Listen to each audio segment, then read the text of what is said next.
Let's talk about spiritual extremism. The Islam 911, not the peaceful, surrendering, submissive Islam. Not the people seeking to understand God as they know Him. Not the people looking at their holy book, but the Islam 911, the extremism, the radicalization of human beings in acts of terror that have to be differentiated from peaceful Islam. Out of fairness, this extremism is a spiritual extremism. And this spiritual extremism tends to come about because of centralized leadership, centralized, isolated revelation, a controlling legalism, and this is where Sharia law comes in.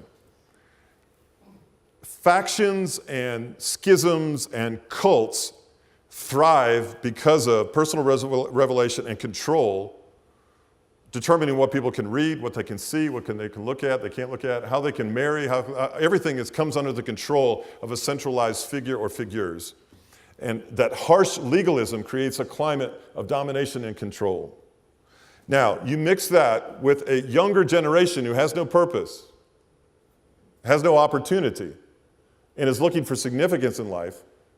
You can take a young man and you can put a machine gun in his hand and you can tell him to stand a post outside an office, and he'll do it long enough that he'll begin to see he now has influence, he now has significance, he now has power, he now has everything he's been looking for his whole entire life, and now he's a part of something. And we've appealed now to his sense of belonging, mission, and purpose in life, and he's gone from having none to being saturated with it, and now he's a part of something we call a terroristic group.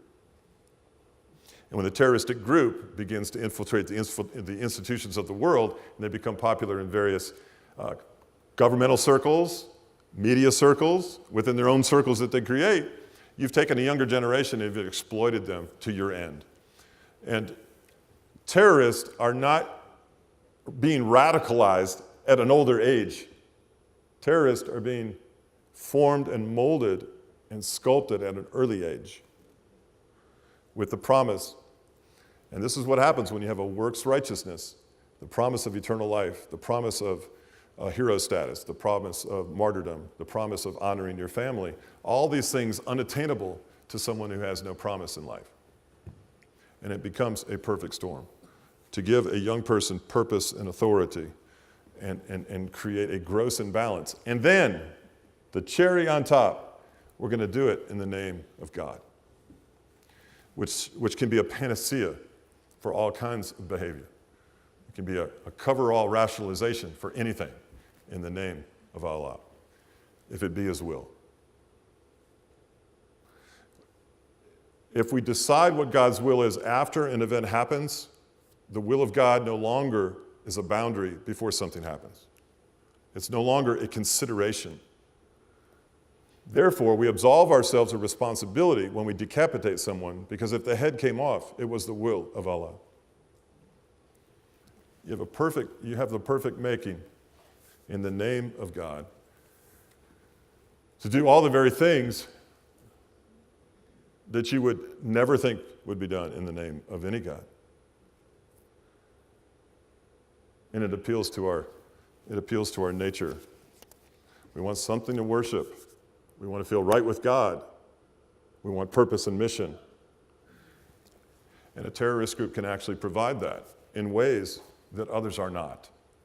And it's no different from human beings. If we lack something and we need it bad enough, we will find a way to get it. Through be it sexuality, inebriation, addiction, you name it, we're going to get our needs met. And if that need is deep enough, we'll go to great extremes to get them met, because we are all sinners and fall short of the glory of God. We're all capable of anything. It's fascinating, is it not?